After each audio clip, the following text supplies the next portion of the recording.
केवळ अलिप्त व्हा या छोट्याशा लेखाने माझं लक्ष वेधलं.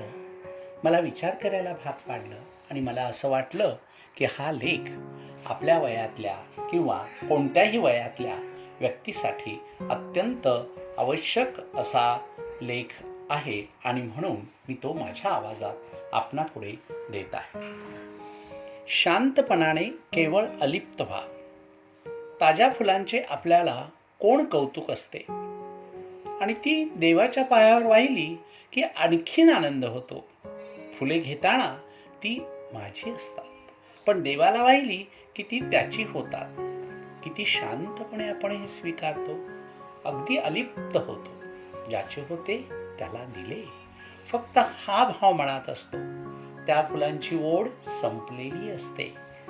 काल वाहिलेली फुले आज शिळी होतात, निर्माल्य होऊन जातात. मग निरीच्छ मनाने ती आपण उचलून घेतो आणि गंगार्पण करतो. त्यांच्याप्रती आपल्याला कोणताही मोह नसतो, अपेक्षा नसते. हे कसे सोडू हा प्रश्न नसतो. पुन्हा त्यांची आठवणही येत नाही. अगदी तसेच आपली दुःखे त्याच्या चरणावर व्हायची आणि शांत होऊन जायची. त्यांच्याप्रती कोणतीही भावना बांधून ठेवायची नाही. आत्तापर्यंत जी माझी दुःखे होती ती आता त्याची झाली. त्यांचा कसला विचार करायचा? आणि कालची दुःखे तर आज निर्माल्य झाली. त्यांचा मोह नाहीच धरायचा. त्यांना कवटाळून बसण्याचा काहीच उपयोग नसतो. शिळ्या फुलाप्रमाणे मग ती सडायला लागतात आणि मग मनाला पोखरायला लागतात. म्हणूनच जोपर्यंत ती निर्माल्य आहेत तोपर्यंतच गंगार्पण करून मोकळे राहायचे. आज पेरण्यासाठी आपण आनंद आणूया.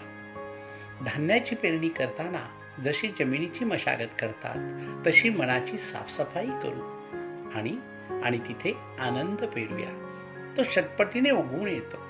त्याची जोपासना करू. त्याचा परतावा जीवन समृद्ध करतो.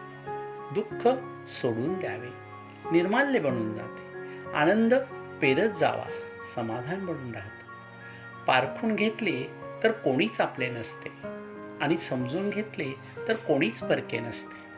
माणसाच्या मुखात गोडवा, मनात प्रेम, वागण्यात नम्रता आणि हृदयात गरिबीची जाण असली की बाकी चांगल्या गोष्टी आपोआप घडत जातात. दुसऱ्याच्या दारात सुखाचे झाड लावले की आनंदाची फुले आपल्या दारात पडतात. नक्की पडतातच. धन्यवाद.